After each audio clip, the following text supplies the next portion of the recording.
Good morning guys, welcome to our second blog. अगर आप लोगों ने पहला ब्लॉग नहीं देखा है तो सबसे पहले उसको जाके चेकआउट कर लीजिए। आई बटन पे लिंक मिल जाएगा आपको। फिर गाइस हम लोगों ने 7 बजे तक लखनऊ क्रॉस कर लिया। फिर वहां से निकलने के बाद हमने डिसाइड किया कि लास्ट 8 बजे तक ही ड्राइव करेंगे हम, क्योंकि हालत ख़राब हो चुकी थी सबकी। फिर 100 किलोमीटर क्रॉस करने के बाद हम लोगों ने फिर डिसाइड किया कि खाना वाना खाते। तो फिर खाना वाना खाने के बाद फिर रुधौली में लगभग हमने खाना खाया था। फिर वहाँ पर हमने आसपास पूछा तो कहीं भी सेफ़ एरिया नहीं था, क्योंकि पता ही है कि अगर कहीं ट्रैवलिंग के लिए निकल रहे हो तो सेफ़ एरिया सबसे पहले इंपॉर्टेंट चीज़। फिर मामा और भैया ने डिसाइड किया कि अयोध्या में रुकते हैं। फिर वहाँ पे जाके हमको होटल मिला, थोड़ा सेफ़ एरिया मिला, तो हमने वहाँ पे स्टे किया। फिर अगले दिन के लिए हम लोग निकल गए। अभी जो आपने सीन देखा वो बहुत खूबसूरत था और वो आज का ही था।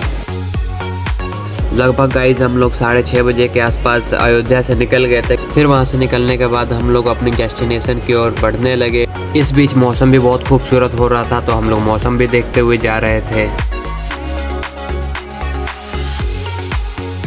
फिर मेरे को पीछे से भैया बोलते मेरी रील बनाओ। फिर मैं भैया की रील बनाने लगा। फिर मैंने कहा कि थोड़ा बहुत वीडियो बना देते हैं। फिर मैंने भैया को बोला भैया हेलो बोल दो हमारे पब्लिक को, क्योंकि हमारी पब्लिक तो है नहीं अभी, लेकिन किसी दिन तो बनेगी।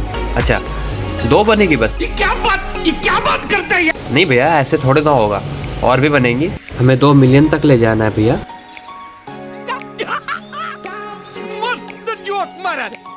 भैया ने तो हमारा पोपट बना दिया, लेकिन कोई बात नहीं है, हम फिर भी आगे बढ़ते हैं। जब तक गाइस आप लोग सब्सक्राइब भी कर दीजिए। थोड़े वेदर देखिए, और हम भी वेदर ही देखते हुए जा रहे हैं। हमारी बाइक की गाइस हमेशा लिमिट 80 से 90 के बीच ही रहती है। हम ओवर लिमिट कभी नहीं जाते, क्योंकि हमें अपनी सेफ्टी के साथ चलना होता है। तो गाइस मैंने मस्ती मस्ती में ये भैया से पूछ लिया कि भैया आज का मौसम कैसा है। फिर पता है भैया ने क्या बोला? अच्छा ठीक है। फिर मैंने मामा से पूछा आप बताओ कैसा लग रहा है आज का मौसम?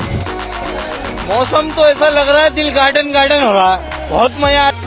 फिर मामा से पूछने के बाद हम लोग अपना आगे बढ़ते ही चले गए। मैं भी उधर पीछे मामा के साथ ही बैठा हुआ था, तो ज़्यादा कुछ बोल भी नहीं सकता था, तो आराम से चल रहा था।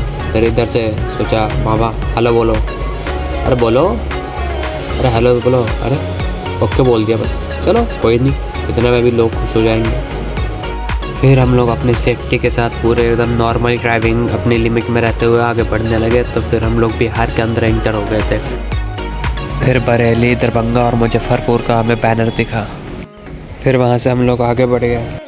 फिर मुजफ्फरपुर पहुँचने के बाद हमने पेट्रोल डलवाया। फिर वहीं पर ढाबा था बगल में, तो वहाँ पर खाना वाना खाया। फिर बाइक में ऑयलिंग वगैरह की।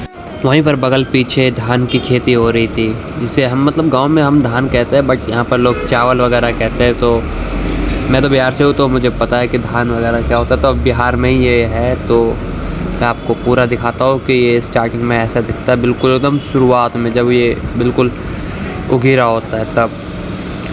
फिर यहाँ से अगर आप आगे देखोगे तो ये पूरा का पूरा जितना आपको फील्ड दिख रहा है सब का सब खेत से ही भरा हुआ है। फिर वहाँ से हम लोग आगे बढ़ते हुए फिर हम लोग निकल गए गांव एरिया से। फिर हमने हाईवे पकड़ा और फिर डायरेक्ट वहाँ से सीधा निकल गए अपने डेस्टिनेशन की ओर।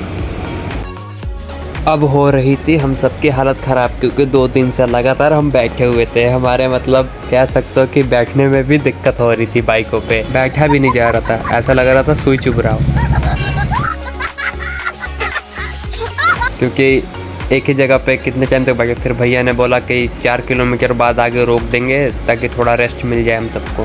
फिर हम लोग थोड़ा हाईवे के बगल में ही रुके हुए थे, तो यहाँ पर हम लोगों ने थोड़ा रेस्ट किया। और यहाँ पर मामा अपनी बाइक की चेन साफ़ कर रहे थे, क्योंकि हल्की हल्की सी आवाज़ आ रही थी, बट ऐसा कुछ था नहीं, एकदम बिल्कुल सही थी।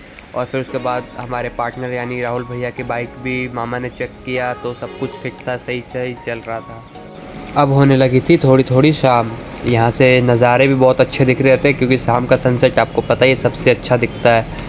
तो फिर मतलब कह सकते हो कि मैंने अपनी पूरी लाइफ का सबसे खूबसूरत सनसेट मैंने इसी टाइम पे देखा था, और मैं उस चीज़ का एक्सपीरियंस मैं आपको भी दिखा रहा हूँ। ये देखो, ये है सनसेट जो मैंने अपनी पूरी लाइफ का सबसे बेस्ट सनसेट, जिसे कह सकते हो most beautiful sunset in this world. तो गाइज़ अगर सनसेट पसंद आया तो एक लाइक करो और आप भी कमेंट में बताओ कि आपको ये सनसेट कैसा लगा।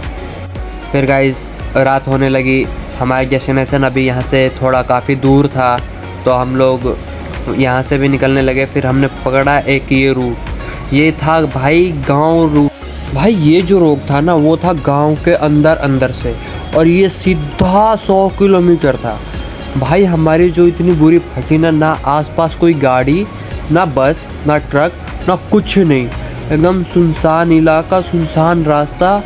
इतनी दूर जाने के बाद सिर्फ एक गाड़ी दिख रही थी, उसके बाद भाई 50 किलोमीटर तक कुछ दिख ही नहीं रहा था, सीधा रोक जा रहा था। हमारी बहुत बुरी फटी हुई थी।